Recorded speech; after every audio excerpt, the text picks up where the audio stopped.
The famous American linguist, professor at the University of Berkeley Charles Fillmore wrote a remarkable book, Prosperity, in which he explained the existence of intelligent living matter surrounding man, collecting scientific data and quotes from the Bible.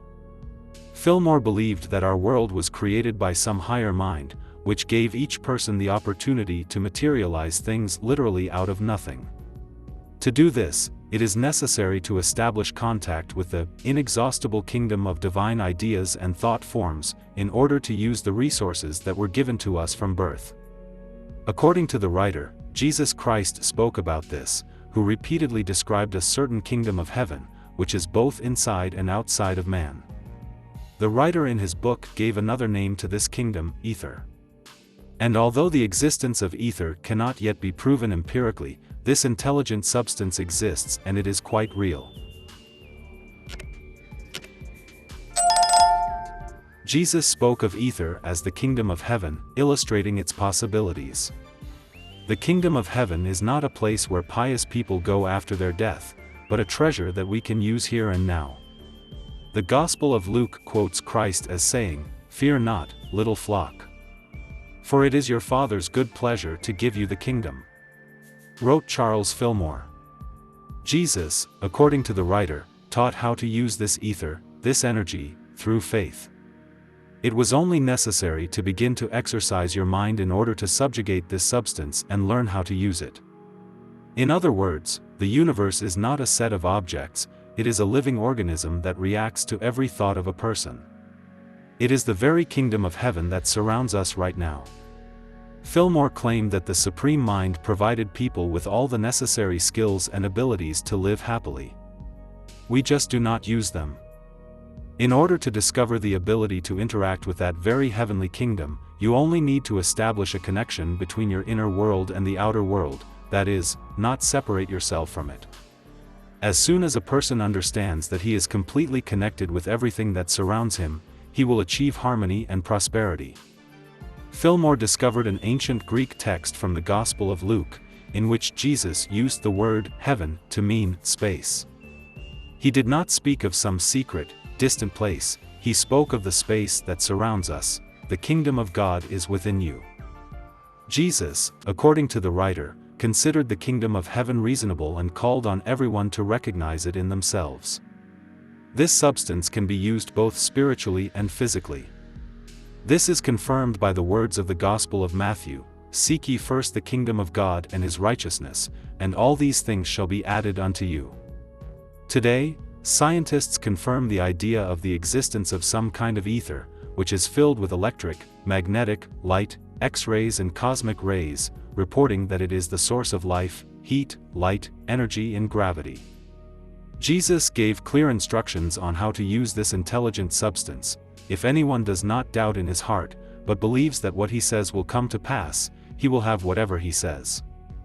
Thus, Charles Fillmore indirectly proved that we are surrounded by an invisible intelligent substance that is transformed by our thoughts, words, and actions.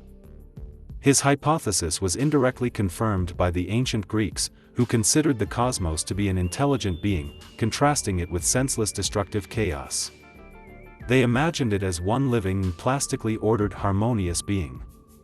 The Greeks combined two functions in the concept of cosmos, ordering and aesthetic, and the words of Professor Fillmore are indirectly confirmed by astronauts. Yes, French, British and American astronauts claimed to have heard speech. The voice told them about people. American specialist Thomas Jones, returning to Earth, shared information that he had gleaned from an invisible interlocutor. Allegedly, he was contacted by those who created man from the DNA of an animal and an alien. According to him, there is a core consciousness in the universe, which is a grandiose biocomputer. Thanks to it, every living being receives knowledge and power. The soul is an intermediary between the biological body and the core consciousness. Therefore, it is necessary to develop not only technologically on the scale of civilization, but also spiritually, in order to be able to purposefully connect to this object in the universe. What is called enlightenment is interaction with it. However, at this level of spiritual development, people read information chaotically, unconsciously. The abilities embedded in the human soul are limitless. But while it is inside the body, you should not expect full disclosure. Our physical shell is a set of biological instruments for studying the environment. With their help, we hear, see, smell, touch, accumulate experience and knowledge. But all of them are somehow connected with the material world. And this is only a very small part of the general universe. The soul is an intermediary between the biological body and the core consciousness.